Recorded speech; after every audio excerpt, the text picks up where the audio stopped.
ఈ క్రమం అంతా కూడా ఎర్న్ వైల్ యూ లెర్న్ చదువుతూ నేను ఎప్పుడు కూడా జర్నలిజం మాస్టర్ డిగ్రీలో చేరినప్పుడే జర్నలిస్ట్గా జాయిన్ అయినా.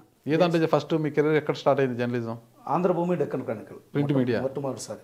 ఫస్ట్ అంటే 2000 కొత్త ఆంధ్రజ్యోతి వచ్చినప్పుడు ఈ రెండింటికి టెస్ట్ రాశా. ఫస్ట్ దీంట్లో రమ్మన్నారు, ఆ తర్వాత దాంట్లో రమ్మన్నారు. అప్పటికే కృష్ణారావు గారని ఈ మధ్య చనిపోయినట్టున్నారు, డెక్కన్ క్రానికల్కి కృష్ణారావు గారు ఇంటర్వ్యూ చేశారు. నీకు బ్రైట్ ఫ్యూచర్ అన్నాడు. ఇప్పుడంటే టెస్ట్లు ఇప్పుడు ఉన్నాయో లేదో నాకు తెలియదు, అప్పుడైతే ఖచ్చితంగా టెస్ట్ రాయాలి. మీకు కూడా తెలియదు కాదు, మీరు కూడా టెస్ట్ రాసే వార్త విలేకరున్నారు. సో టెస్ట్ రాసా, నీ అక్షరాలు బాగుంది, నువ్వు క్రమంగా ఎదగచ్చు అని చెప్పారు. అప్పుడు ప్రారంభమైంది.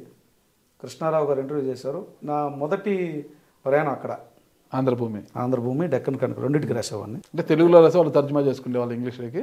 కొన్ని ఇంగ్లీష్ రాసేవాడిని, ఎక్కువ ఫ్లూయెన్స్ పెట్టేవాడిని కాదు.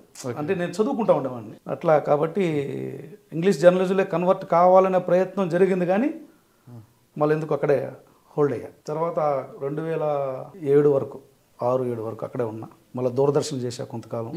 ఆల్ ఇండియా రేడియోకి కూడా అప్పుడప్పుడు ప్రోగ్రామ్స్ చేసేవాడిని. ఓకే.